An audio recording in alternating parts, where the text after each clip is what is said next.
அவள் முன் ருத்ரமூர்த்தியாய் நின்றவன், என்னடி நினைச்சுக்கிட்டு இருக்க? என்ன பத்தி உன் மனசுல கேவலம் இந்த படுக்க சுகத்துக்காகவா உன்னை கல்யாணம் பண்ணிக்கிட்டேன்னு நினைக்கிற? இதே பழைய ஹரியா உடம்ப மட்டும் ரசிச்சு இருந்தேன்னு வச்சுக்கோ, எப்போதோ உன்னை யூஸ் பண்ணிட்டு தூக்கி போட்டு இருப்பேன். நான் உன்னை காதலிச்சேண்டி. உன் மனச, உன் இன்னசென்ட, உன் முட்டைக்கண்ண, உன் கோபத்தை, உன் ரசனைய, குழந்தைங்க கூட சரிசமமா விளையாடும் போது உன் குழந்தைத்தனத்தை, உன் சமூக அக்கறைய, உன்னோட நட்பை, இப்படி எல்லாத்தையும் நான் பைத்தியக்காரன் போல காதலிச்சேன். என்னை பார்த்து என்ன கேட்ட நீ? நான் உன்னை டைவர்ஸ் பண்ணணுமா? பண்ணிட்டு சொல்லுடி. பண்ணிட்டு இன்னொருத்தி கூட குடும்பம் நடத்தி குழந்தை பெத்துக்குவேன்னு நினைச்சியா? நீ வேணா நீ சொன்னது எல்லாத்தையும் மறந்துருக்கலாம். ஆனா நான் அப்படி இல்லை, புரியுதா? உன்கிட்டதான் நான் உண்மையான காதலை முதலா உணர்ந்தேன். அப்போ ஒரு வார்த்தை சொன்னேன், உனக்கு ஞாபகம் இருக்கா? இனி உன்னை தவிர உன்னோட விரல் நுனி நகத்தை கூட தப்பான எண்ணத்தோட தொடமாட்டேன்னு சொன்னேன். இது வரைக்கும் அப்படிதான் இருக்கேன், இனியும் அப்படிதான் இருப்பேன். என்னை விட்டு பிரிஞ்சு போகலாம்னு திட்டம் எதுவும் போட்ட? உன்னை புதைச்சிட்டு நானும் யோசிக்க மாட்டேன். இனி வாழ்ந்தாலும் உன் கூட தான், செத்தாலும் உன் கூட தான், புரியுதா? என கர்ஜிக்க வர்த்தினி அவன் கால்களை கட்டி கொண்டு கதறி அழுதாள். ஐயோ, எனக்கு ஏன் இப்படி ஒரு பயம் வரணும்? நான் உங்களுக்கு ஏத்தவளே இல்ல ஹரி. நான் பாவி, உங்க வாழ்க்கைய நாசமாக்கன பாவி. என் ஃப்ரெண்ட்ஸ் சொன்னப்பவே அவங்க பேச்ச கேட்டு உங்க வாழ்க்கையை விட்டு விலகி இருந்தா இன்னைக்கு இப்படி ஒரு நிலைமை உங்களுக்கு வந்திருக்குமா? இருந்த பயம் என்னன்னு அடிமனசுல புரியாமலேயே உங்க மேல தினம் தினம் தப்பு கண்டுபிடிச்சு உங்களை என்கிட்ட இருந்து விலகி வச்சனே. அப்ப கூட என் மனசு எனக்கு புரியவே இல்லையே. அந்த பயத்தை ஜெயிக்க முடியுங்கிற நம்பிக்கை எனக்கு கொஞ்சம் கூட இல்லையே என தன் கைகளால் தன் முகத்தை அடித்து கொண்டு அழும் மனைவியை தூக்கி நிறுத்தியவன் அவளை இறுக அணைத்து கொண்டான். அவளை எதில் இருந்தோ காப்பவன் போல், எனக்கு நம்பிக்கை இருக்கு வர்த்தினி. நான் உன் மேல வச்சிருந்த காதலை விட 100 மடங்கு அதிக காதலை நீ என் மேல வச்சிருக்க. எனக்கு நம்ம காதல் மேல நம்பிக்கை இருக்கு. உன் பயத்தை நம்மோட காதல் கண்டிப்பா ஒரு நாள் ஜெயிக்கும். அப்படி அந்த நாள் நம்ம வாழ்க்கையில வராமலே போனாலும் பரவாயில்ல. நாம ஏதாவது ஒரு இல்லத்துல இருந்து ஒரு குழந்தைய தத்தெடுத்துக்கலாம். நாம ரொம்ப சந்தோஷமா வாழ முடியும் வர்த்தினி. வெறும் தாம்பத்தியம் மட்டும்தான் கணவன் மனைவி உறவு இல்லை. அதை எல்லாம் தாண்டி எவ்வளவோ அற்புதமான விஷயங்கள் இருக்கு. நாம் அது எல்லாத்தையும் வாழ்ந்து பார்க்கணும் வர்த்தினி. அவன் அவள் காதில் சொல்லிக்கொண்டே அவள் முதுகை வருடி கொடுக்க வர்த்தினியின் உள்ளம் கொஞ்சமாய் சணலப்பட்டது. ஒரு வழியாய் இருவரும் பெயருக்கு எதையோ சமைத்துவிட்டு அறகுறையாய் உண்டுவிட்டு ஓய்வெடுக்க ஹரி அடுத்து என்ன செய்வது என சிந்திக்க தொடங்கினான்.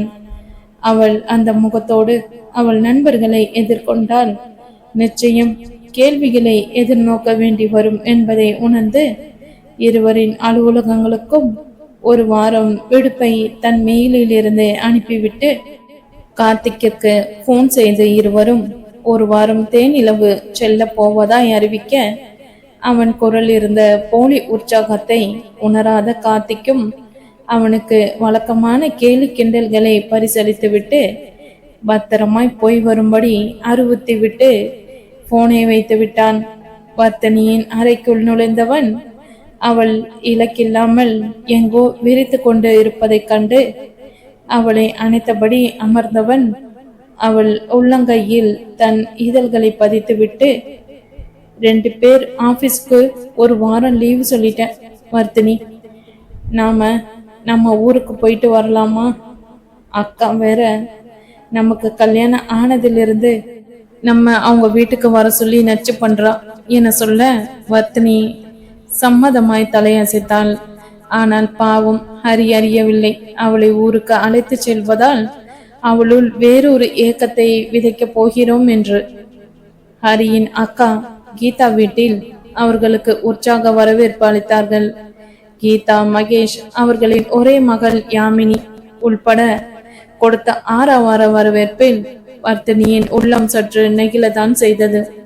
மெதுவாய் அவள் தன் கூட்டிலிருந்து வெளியேறி அவர்களுடன் கலகலப்பாய் உரையாடத் தொடங்கினாள். ஒரு வழியாய் இரவு உணவு முடிந்து அனைவரும் உறங்கச் செல்ல கீதா வர்த்தினியை தன் அறைக்கு அழைத்துச் சென்றாள். தன் பீரோவில் இருந்த பழைய புகைப்பட ஆல்பங்களை எடுத்தவள் அதிலிருந்த குட்டி ஹரியை சுட்டிக்காட்டி சிறு வயதில் அவன் செய்த குறும்புகளை நகைச்சுவை ததும்பும் வண்ணம் எடுத்து கூறிக்கொண்டு இருந்தாள். அதை கேட்டு வர்த்தினியின் இதழிலும் புன்னகை மலர்ந்து இருக்க கீதா தன் ஆழ்ந்த குரலில், சொல்றேன்னு தப்பா நினைக்காத வர்த்தினி, குழந்தை இப்ப வேண்டாம் அப்படிங்கிற எண்ணத்துல ஏதும் இருக்கீங்களா? உங்களுக்கு கல்யாணம் ஆகி 1 வருஷம் ஆக போகுது. அம்மாவுக்கும் வயசாகிட்டே போகுதுல்ல. அவங்களுக்கு ஹரியை போல ஒரு பேரனையோ பேத்தியையோ பார்க்கணும்னு ரொம்ப ஆசை. உன்கிட்ட சொல்றதுல எனக்கு எந்த தயக்கமும் இல்லை. வர்த்தினி, ஹரியோட எக்ஸ்-ஒய்ஃப் ரிலேட்டிவ்ஸ் அவனை குழந்தை பெத்துக்க லாய்க்கு இல்லாதவங்கிற மாதிரி எங்க சொந்த பந்தத்துல புரளியை கிளப்பி விட்டு இருக்காங்க. முந்தா நேத்து கூட அம்மா ஏதோ இறந்தவங்க வீட்டுக்கு போனப்போ மறு கல்யாணம் பண்ணியும் 1 வருஷம் ஆகுது, விசேஷ செய்தி ஒன்றும் இல்லையான்னு அம்மாவை சில பேர் கிண்டலா கேட்டு இருக்காங்க. இன்னும் சில பேர் உன்கிட்ட சொல்ல முடியாத அளவுக்கு ஹரிய தரக்குறைவா பேசியிருக்காங்க. உன்னை என் பொண்ணு மாதிரி நினைச்சு கேட்குறம்மா. ஹரி எனக்கு ஒரு வகையில மகன் மாதிரி தான். சீக்கிரம் குழந்தை பெத்துக்கிற வழியை பாருங்க. முடிஞ்சா நல்ல டாக்டரா யாராவது பாருங்க என அறிவுரை கொடுக்க அவ்வளவு நேரம் வர்த்தினியின் இலகி இருந்த மனது மீண்டும் இருக தொடங்கியது. மனைவியை தேடி வந்தவன் வர்த்தினியின் முக மாற்றத்தை கண்டே அக்கா என்ன விஷயம் பேசியிருக்க கூடும் என யூகித்து நிலைமையை மாற்ற எண்ணி, ஏ கீத், எனக்கு பெண் குழந்தை தான் பிடிக்கும்னு தெரியுமில்ல. முதல்ல நீ இன்னொரு பையனை பெத்துக்கோ, அப்புறம் நாங்க பொண்ணை பெத்துக்கிறோம், அப்புறம் நாம சம்மதி ஆகிடலாம் என கேலி செய்ய, நீ சொல்லிட்டுல செஞ்சிட்டா போச்சு என கீதா விளையாட்டாய் பதில் அளித்தாலும் அதில் இருந்த உறுதியை கண்ட ஹரியும் வர்த்தினியும் திகைத்துதான் போனார்கள்.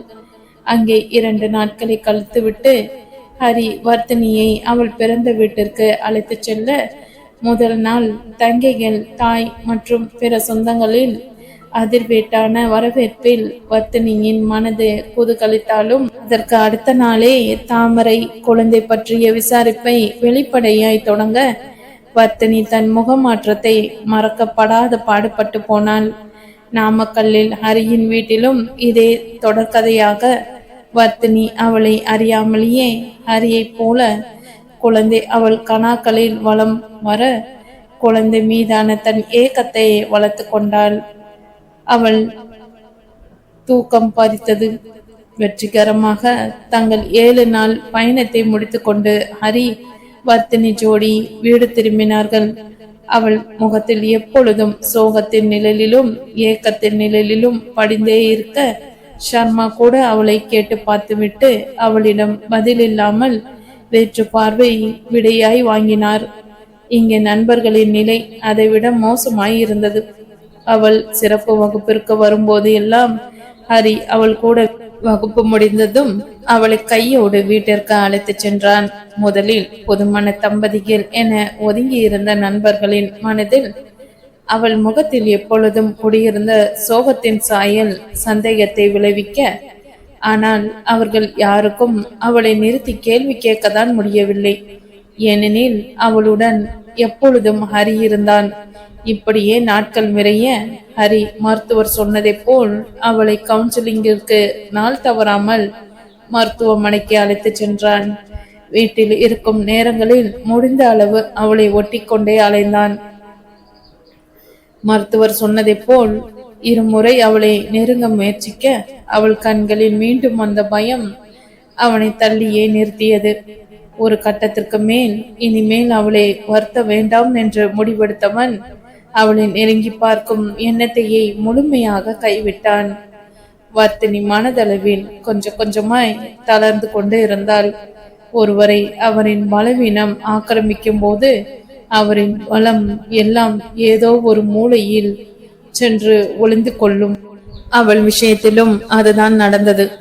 அவளால் ஒரு மனைவியாய் தன் கடமையை ஒழுங்காய் நிறைவேற்ற முடியாததே குற்ற உணர்வை விதைக்க, குழந்தை பெற்றுக்கொள்ள முடியாதே என்ற ஏக்கம் அவளுள் தாழ்வு மனப்பான்மையை தோற்றுவித்தது. ஹரி இயல்பாய் குழந்தைகளை கொஞ்சினாலும் அவன் குழந்தைக்காய் இயங்குவதைப் போல அவள் மனம் கற்பனை செய்து கொண்டது. முடிந்த அளவு ஹரியை சுற்றியே தன் நாட்களை நெய்து கொண்டவள் கொஞ்சம் கொஞ்சமாய் தன் இயல்பை இழந்து கொண்டு இருந்தாள். இதை இருவரில் ஒருவர் அவள் நண்பர்களிடம் தெரிவித்து இருந்தாலாவது அவளின் மனச்சிறையில் இருந்து அவளை வெளிக்கொணர்ந்திருப்பார்கள். ஆனாலும் இருவரும் அதை தங்களுக்கு மட்டுமே உரிய அந்தரங்க விஷயம் என பிறரிடமிருந்து மறைத்து விட்டார்கள். ஹரியால் முடிந்த அளவு அவளை சந்தோஷமாக பார்த்து கொண்டான். வீட்டில் எப்பொழுதும் அக்கம் பக்கத்து குழந்தைகளை குவித்து வைத்தான். அவளுக்கு பிடித்தமான காமெடி கலந்த கார்ட்டூன் படங்கள் இரவை அலங்கரிக்க, அவளுக்கு பிடித்தமான எழுத்தாளர்களின் புத்தகங்கள் அவள் அலமாரியை அலங்கரித்தன. அவள் ரசித்த இடங்களுக்கு வார இறுதி நாட்களில் அழைத்து சென்றான். அவளை தன் குழந்தையை போல் பார்த்து கொண்டான். இப்படி ஒருவனின் வாழ்க்கை தன்னால் வீணாகிறதே என அதற்கும் வர்த்தினி மனதில் புலம்ப தொடங்கினாள். இப்படியே நாட்கள் விரைய ஸ்ரீக்கு 9வது மாதம் தொடங்கியதால் வளகாப்பு விழா நடைபெற்றது. மற்றவர்கள் வழக்கமான உற்சாகத்தோடு அந்த விழாவில் பங்கேற்க, தன்னை சுற்றி கர்ப்பிணியாய் இருந்தவர்கள் கைகளில் குழந்தைகளையும் வைத்து கொண்டு இருந்தவர்களையும் வர்த்தினி ஏக பார்வை பார்த்து கொண்டு இருக்க, ஹரி கட்டுப்படுத்தியும் முடியாமல் அவனின் குழந்தை ஆசையும் லேசாய் முகிழ்க்க தொடங்கியது. அவர்களின் மௌன நாடகத்தை பார்த்த கார்த்திக் இந்த முறை என்ன பிரச்சனையோ என்று மனதிற்குள் கவலைப்பட தொடங்கினான். இவளின் ஒதுக்கம் மற்றவர்களுக்கு புரிந்தாலும் விழா நடக்கும் சமயம் எதையும் கேட்க வேண்டாம் என அவர்கள் அமைதி காக்க, ஸ்ரீயின் வளகாப்பு முடிந்து அவள் பிறந்தகம் கிளம்ப சந்தோஷ் அவளை வழி அனுப்ப முடியாமல் கண்ணீர் ஊத்தான். அதை கண்டு ஸ்ரீ, அட என்னமாமா நீங்க சின்ன பிள்ளைத்தனமா அழுதுகிட்டு, நான் இன்னும் 3 மாசத்துல வீட்டுல இருக்க மாட்டேன். உங்களுக்கு வெயில் கிடைச்சிருக்கு. இனிமே நோ டயட், நோ டைம். உங்களுக்கு ரொம்ப பிடிச்ச சீஸ் பீஸா எல்லாம் சாப்பிடலாம். விளையாட்டாய் தேற்ற முயல அவனை அவள் முந்தானியை பிடித்து கொண்டவன், தன்னை சுற்றிலும் ஆட்கள் இருக்கும் எண்ணம் சிறிதும் இன்றி, எனக்கு பீஸா எல்லாம் வேண்டாம் போ, நீ வைக்கிற வத்த குழம்பு தான் வேணும் என உண்மையாக சினுங்கி கொண்டே சொல்ல, சுற்றி இருந்தவர்கள் சிரித்து விட்டார்கள். ஸ்ரீயின் அப்பா முன் வந்து, அட விடுங்க மாப்பிள, வத்த குழம்ப தினம் பார்சல் அனுப்புறோம், நீங்களும் வாரமான வாங்க. சரசு பெட்டி எடுத்து வை, ட்ரெயினுக்கு நேரமாச்சு என அடுத்த உத்தரவை பிறப்பிக்க, ஸ்ரீயும் கலங்கிய கண்களுடனே சந்தோஷை பார்த்துவிட்டு தன் பிறந்த வீட்டில் காரில் ஏறினாள். நண்பர்கள் குழுமமும் அவர்களை ரயில்வே ஸ்டேஷன் வரை சென்று வழி அனுப்பிவிட்டு தங்கள் வீட்டிற்கு திரும்பினர். அன்று இரவே கார்த்திக் ஹரியை போனில் அழைத்து வர்த்தினியின் முகமாடலுக்கான காரணத்தை கேட்க, ஹரி அவள் அலுவலகத்தில் வேலை அதிகம், ஒர்க் ஸ்ட்ரெயின், அப்படி இப்படி என்று அவன் ஒத்துக்கொள்ளும் சமாதானங்களை கூறி அவனை அமைதிப்படுத்திவிட்டு போனை வைத்து விட்டான். அடுத்து வந்த ஒரு வாரமும் வர்த்தினி ஹரியிடம் அறை வாங்கி கொண்டிருந்தாள். ஒரு நாள், எனக்கு தூக்க கலந்து கொடுத்துருங்களேன் என கேட்க, என்ன உன்னை பண்ண சொல்றியா? உன்னோட சுய நினைவு இல்லாம உன்னை எடுத்துக்க நினைச்சா அதுக்கு பேர் அதுதான் என சொல்லிவிட்டு அறைந்தான். அடுத்த நாள், உங்களுக்கு வேணும்னா பிடிச்ச வீட்டுக்கு கூட்டிட்டு வாங்க, நான் ஒன்னு சொல்ல மாட்டேன் என்று சொல்லி அடுத்த அறை வாங்கினான். நாம வேணா மூலமா குழந்தை பெத்துக்கலாமா என கேட்டு அவன் கண்டன பார்வைக்கு ஆளாகினாள். அறிக்கை அவளின் தாழ்வு மனப்பான்மை இத்தனை கேள்வியையும் அவள் கேட்க வைக்கிறது என புரிந்தாலும் அவனால் அவன் கோபத்தை ஒரு எல்லைக்கு மேல் கட்டுப்படுத்த முடியவில்லை. ஹரி இப்படி திணறிக் கொண்டு இருக்கும் பொழுது அவனை காக்கவென்றே வந்ததை போல் ஒரு நாள் அசோக் அவர்கள் வீட்டிற்கு வருகை தந்தான். அவனை கண்டவுடன் அவள் கண்களில் தோன்றிய ஒளியை ஹரி குறித்து கொண்டான். அவன் கூடவே சுஜியும் வருகை தந்திருந்தாள். இருவரும் தங்கள் திருமண பத்திரிகை கொடுக்க வந்திருந்தனர். தங்கள் காதலுக்கு பிள்ளையார் சொல்லி போட்ட கவிதையை அசோக் அவன் திருமண பத்திரிகையில் முதல் பக்கத்தில் அச்சிட்டு இருந்தான். அதை கண்டவுடன் அந்த நாட்களில் நினைவுகள் மனதில் உலாவர வர்த்தினியின் இதழில் நெடு நாட்களுக்கு பின் குறும்பு புன்னகை மலர்ந்தது.